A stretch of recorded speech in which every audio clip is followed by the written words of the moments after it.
에스겔 37장 26, 27절은 하느님께서 그 나라와 언약을 맺어주신다고 합니다. 그때 역사 속에 이스라엘이라는 나라를 만들었어요. 그러니까 어떤 나라와도 비교할 수 없을 정도로 유니크한 나라입니다. 왜냐하면 이스라엘이라는 이 조그마한 나라를 통해서 만민에게 구원의 축복으로 주시고자 하는 하느님이세요. 그래서 하느님께서는 이스라엘 나라와 그 언약을 맺어주셨습니다. 그렇지만 예수님께서 이 땅에 오셨을 때는 그 나라 아니고 그 성전은 이스라엘이라는 나라 예수 안에 있는 것이 아니라 예수님께서 뭐라고 하셨어요? 나는 성전이다. 예수님께서 성소가 되셨습니다. 예수님께서 성전이 되시고 성소가 되신 겁니다. 그러면 사람들이 성전에 가서 하나님을 만나려고 하면 어디 가는 거예요? 예수님에게 오시면은 그 성소, 하느님께서 계신 그곳입니다. 그러면은 하느님께서는 이스라엘 백성들 그 나라와 이 언약을 맺어주셨는데 이제는 예수 그리스도 안에 있는 언약은 교회와의 언약입니다. 모든 나라 사람들이에요. 누구든지 주 예수 그리스도를 믿고 아브라함의 자손이 되는 사람, 믿음으로 말미암아 구원을 받은 사람이라면은 하나님 그들과의 언약이에요. 그러면 주님께서 맺어주신 언약은 이제는 하느님께서 함께 계시고 열방을 축복하는 하느님의 이스라엘이라고 갈라디아서 6장 16절에 그렇게 말씀하시는 겁니다. 그러면 하느님께서는 에스겔을 불러서 자기 백성들을 위하여 파수꾼이 되라고 하셨습니다. 그런데 파수꾼은 전쟁이 일어날 때 원수가 오는지 그것을 보면서 일찍 경고를 주는 사람이에요. 근데 여기 의미로서 말씀하시면은 파수꾼으로 만드신 거는 원수들 아니고 하느님의 말씀을 듣고 하느님이 어떻게 역사하시는 것을 보고 듣고 백성들에게 알려주라고 그렇게 말씀하셨습니다. 그러면은 우리가 아까 읽었던 성경 말씀도 하느님께서 그 백성들을 위해서 무엇을 하시겠다고 약속하신 그 말씀을 파수꾼으로서는 에스겔이 먼저 듣고 우리한테 전달해 준 그런 것입니다. 그러면은 예루살렘이 결국은 무너졌습니다. 기원전 587년도 그때쯤 하느님께서는 에스겔에게 말했습니다. 그때는 에스겔은 젊은 사람이었어요. 근데 그때 예루살렘 성이 무너진 그날, 바빌론에 와서 공격하고 완전히 파괴시킨 그날에 하느님께서는 에스겔에게 말했습니다.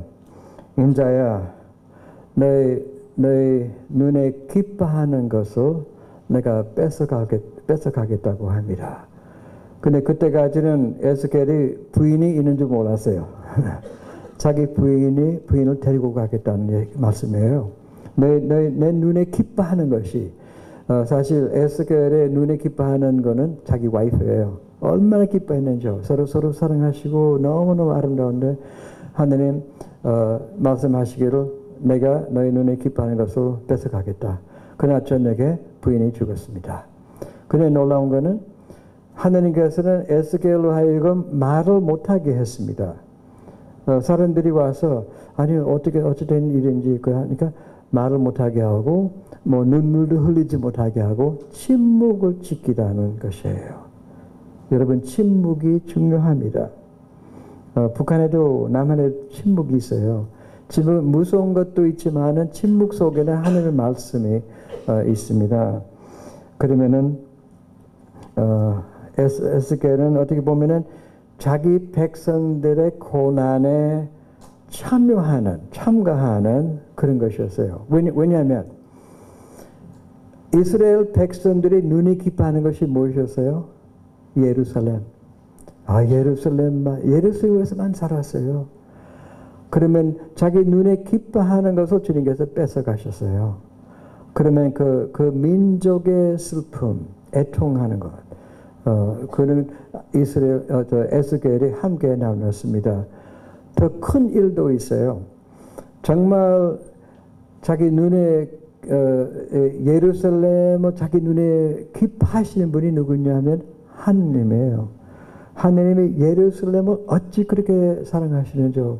예수님께서는 돌아가시기 전에 언덕에 올라가서 내다보면서 예루살렘아 예루살렘아 그만큼 사랑하시면서 하느님께서 사실 다 잃어버리신 것이에요. 자기 백성들이 배역하고 죄를 짓고 우상 섬기고 하나님을 완전히 떠나버리고 하기 때문에 완전히 하느님을 떠난 민족이었습니다. 그러면은 에스겔 선지자는 그 고난에 함께 참여하는 것이에요. 하나님의 마음이 완전히 깨졌습니다. 백성들의 마음도 어느 정도로 너무 아픔으로 깨졌죠. 말씀 전하는 사람의 마음도 깨졌습니다. 여러분 아셔야 됩니다. 한반도를 위해서 정말 뭐 하신다고 그렇게 결정하시고 결심하신다면 가령 뭐 뉴코리아를 위해서 할렐루야 뭐 그렇게 하면서 너무 가볍게 하지 마시길 바랍니다. 통일 코리아가 많은 고난으로 인해서 결국 이루어지는 것입니다.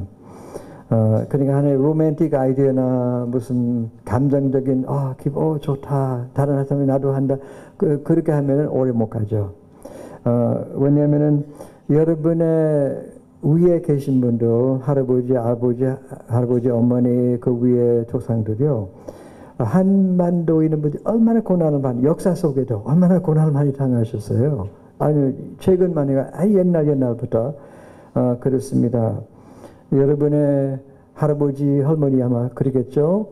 이 일제시대 거의 40년 동안 큰 고난을 당하셨고, 그리고 여러분의 그 위에 계신 옛날 가시던 분들이요, 6.25 사변 때도 많이 너무나 잔인한 그런 전쟁 속에 여러분의 친척 되신 분들 많이 돌아가시고, 북쪽에 있는 친척들도 많이 돌아가시고 양쪽 다 그런 고난이 있었습니다. 더구나 북쪽에 있는 형제 자매님들은 거기다가 또 핍박도 당하시고 배고픔과 다른 사람이 이해할 수 없을 정도로 그 고난을 당하신 민족입니다.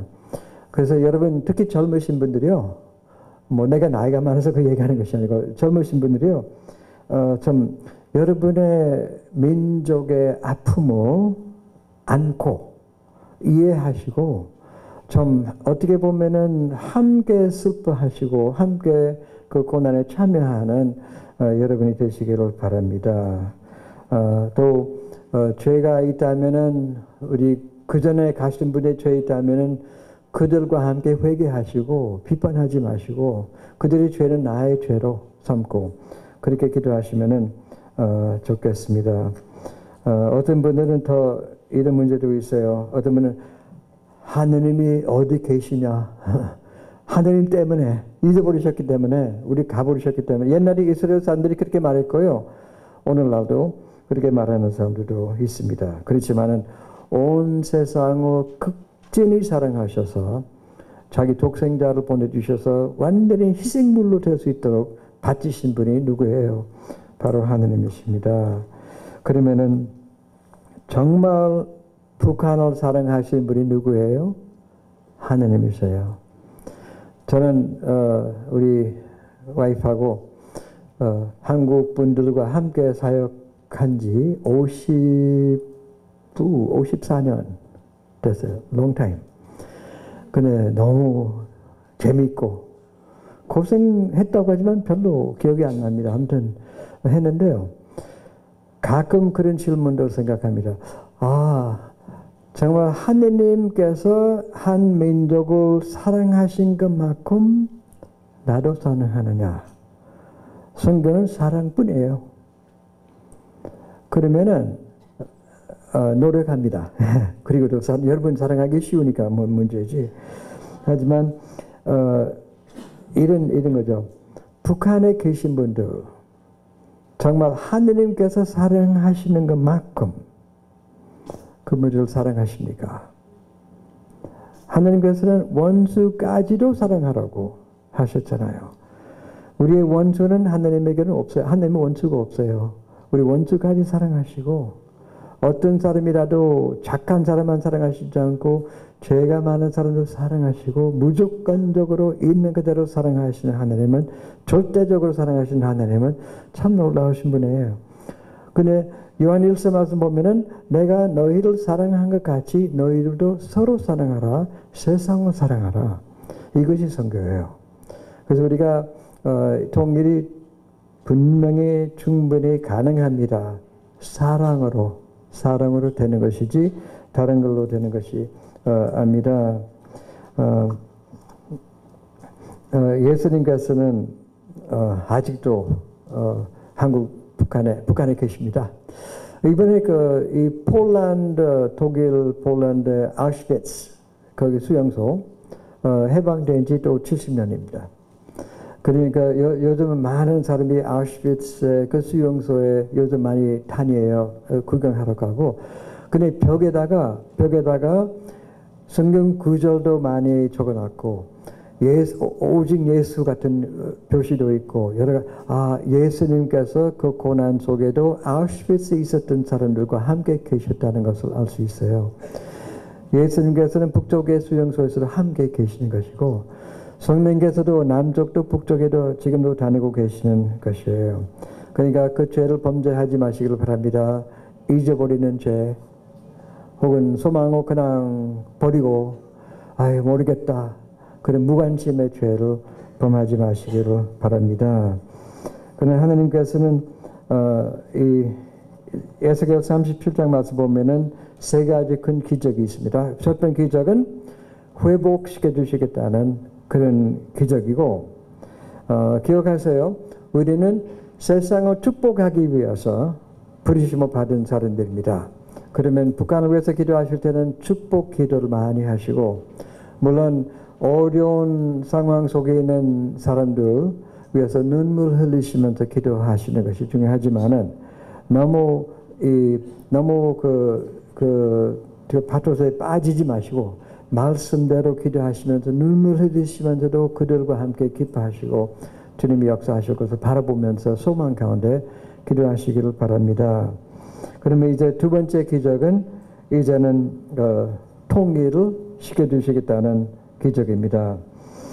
그러면 이 막대기 두 개를 가지고 에스겔에게, 하나는 북쪽 하나는 남쪽 서가지고 새기고 이게 하나가 될 것이다 고백하면은 하나님께서 나는 나의 손에다가 역사하시겠다는 그런 말씀입니다.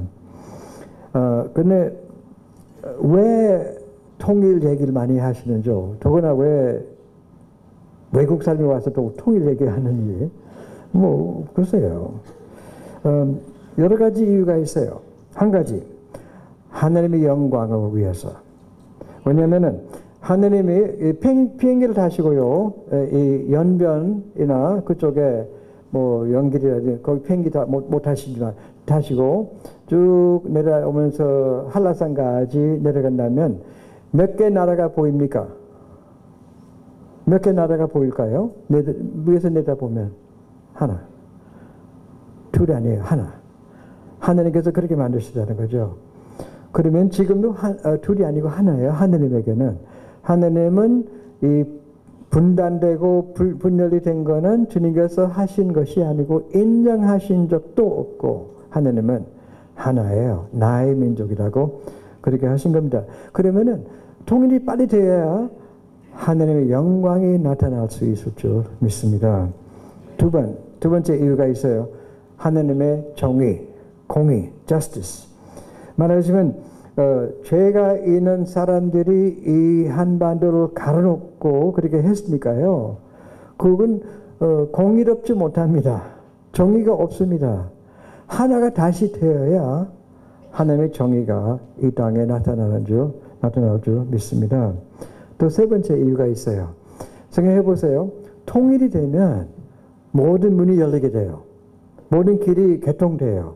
골짜기 가도 좋고 산 위에 가도 좋고 도시에 가도 좋고 어디 가든지 복음을 전파할 수 있는 아주 완전히 복음화가 될 수 있는 온 코리아 북쪽 남쪽도 백두산에서 한라산까지 완전히 예수님을 믿을 수 있는 그런 전도할 수 있는 길이 열리게 돼요. 얼마나 좋겠어요. 그래서 속히 그렇게 되면 좋겠어요. 그리고 아픔이 많습니다. 아픔이 있죠. 저희 나라는 미국, 저희 나라는 한국인가 미국인가? 저희 둘째 나라 미국 남북 전쟁도 있었어요. 올해는 150주년 끝난 거. 아직까지 정말 아직까지 남쪽에 있는 사람들 중에 마음이 아픈 사람들이 있어요. 제가 그쪽으로 갈 때마다 말을 해요. 우리가 이겼었으면 그런 마음이 아직도 있어요. 그러면은 북쪽에도 남쪽에도 아픔이 있습니다. 그러니까 아픔이 있는데 하나가 되어야 완전한 치유가 될 것이에요. 그래 치유가 됩니다. 그리고 또 한 가지 이유는 교회가 한반도에 있어서는 북쪽 남쪽 다 계산해 보면 교회가 몇 개나 있을까요? 한국만 해도 남한에 교회가 몇 개나 있을까? 몇백 개? 북한과 남한 합쳐서 교회가 몇 개 있어요? 하나. 예수 그리스도의 몸된 교회예요. 북쪽, 남쪽, 서쪽, 동쪽 어디 가든지 하나예요. 그 마음 가지세요.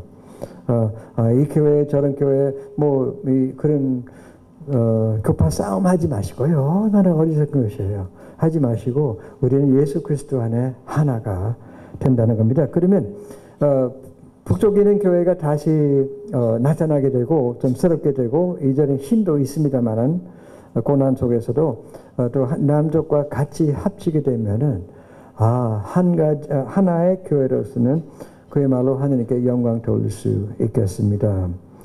그리고 또 있어요. 이제 이 나라가 다시 합치게 된다면 세계를 축복하면서요. 물론 영적으로는 축복하는 것이 한국의 부르심입니다. 그렇지만은 정치적으로, 경제적으로, 사회적으로, 문화적 모든 면으로 동북아뿐만 아니고 전 세계적으로 축복하는 여러분의 나라가 참 놀라운 나라가 될 줄 믿습니다. 와, 그럼 오늘 밤에 빨리 좀 고백합시다. 우리는 한 나라예요. 하나입니다. 35년 전에 제가 우리가 기도 모임이 있었어요. 우리 예수전도단 식구들이 기도하는 가운데 35년 전에 내 성경책 뒤에다가 하나의 고백을 적어놨습니다. 그 고백은 히브리서 10장 39절 말씀 한번 보시겠어요? 히브리서 10장 39절입니다. 그 당시에 히브리서 이 편지를 받은 사람들이 예수님을 떠나려고 했으면 실망하고 핍박도 받고 하니까 예수님만 떠나면은 예수님 이름만 안 하면은 핍박을 안 받을 수 있었으니까 가려고 했어요. 근데 히브리서 저자가 떠나지 말고 예수 그리스도께로 더 깊이 있는 관계를 가져라.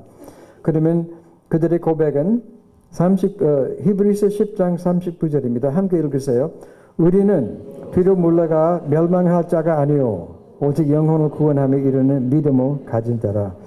그래서 우리는 예수 전도 식구들이 기도하면서 우리는 여러분 우리 뒤로 나가지 마요. 뒤로 돌아가면 죽음이에요. 믿음의 생활은 앞으로만 나갈 수 있는 생활이에요. 믿음의 생활은 가만히 있는 것도 아니에요. 애굽에서 나올 때는 홍해까지 왔지 않습니까? 그러면 백성들이 뭐라고 했어요? 돌아가자. 그래도 이집트에는 애굽에는 고생했지만은 잘 먹고 살았다. 돌아가자. 모세는 뭐라고 했어요? 돌아가지 말고 가만히 서 있어라. 하나님께서 하시는 역사 보자. 하나님이 뭐라고 하셨어요? 왜 이렇게 가만히 서 있느냐? 앞으로 가라. 주님 앞으로 못 갑니다. 그래서 주님 앞으로 가라. 못 가더라도 믿음으로 나갈 수 있습니다.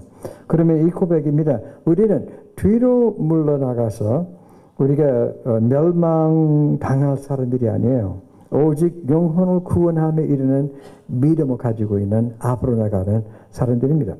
하나님께서 평양 후 세상 가운데 찬양이 되게 하시기까지 우리는 뒤로 물러나 멸망할 사람들이 아니라 믿음을 가져 생명을 얻을 사람입니다. 네, 제 고백이에요. 여러분 고백 안 하고 싶어요? 하고 싶죠? 그렇다면 이 고백하고 싶어 하신 분은 이제는 한반도 전체를 위해서 고백하신 겁니다. 하느님 한반도를 완전히 치유하시고 고쳐주시고 에덴 동산같이 만드시고 다시 합치게 통일시켜 주실 때까지는 주님 뒤로 물러가지 않고 앞으로만 가겠습니다. 하느님께서 에스겔에게 이 비전을 보여주실 때는 그 백성들을 축복하시고 회복시켜 주겠다고 하시고, 두 번째는 분단되었던 두 민족의 나라가 하나가 되게 해 주실 것이라고 합니다. 그 다음에 하나님께서 말씀하시기를 그때야 모든 나라들이 내가 하나님인 줄 알리라. 그것이 목적이에요. 통일을 위한 통일만 아니에요. 주님 축복하기 위해서만 축복하는 것이 아니고 왜? 세상을 위한 축복이에요.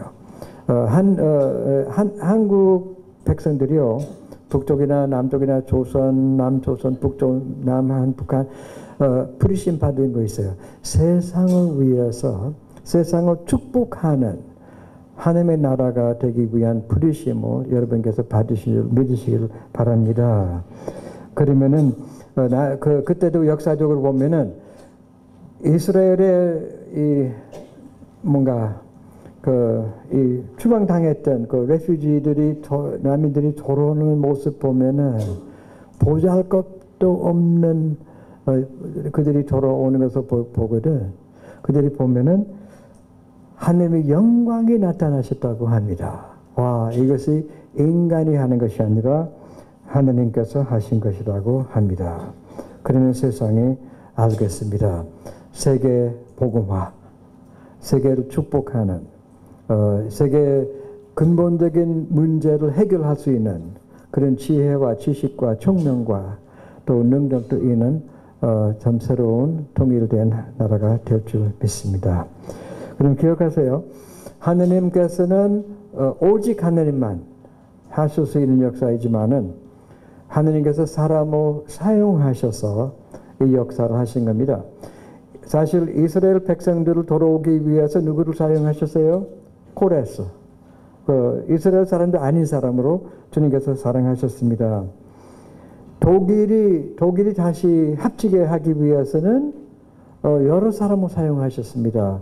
그 다음에 수산 콜 그분도 사용하시고, 라입시기라는 동독에 있는 도시의 니콜라이 교회에 그들이 매주 월요일 밤마다 이 촛불 기도회를 수년을 거쳐서 그들이 해왔습니다.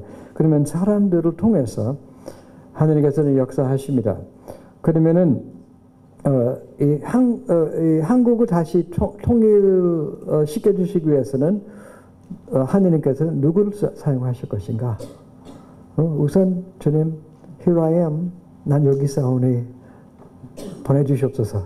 여러분 이미 고백하셨으니까 할렐루야.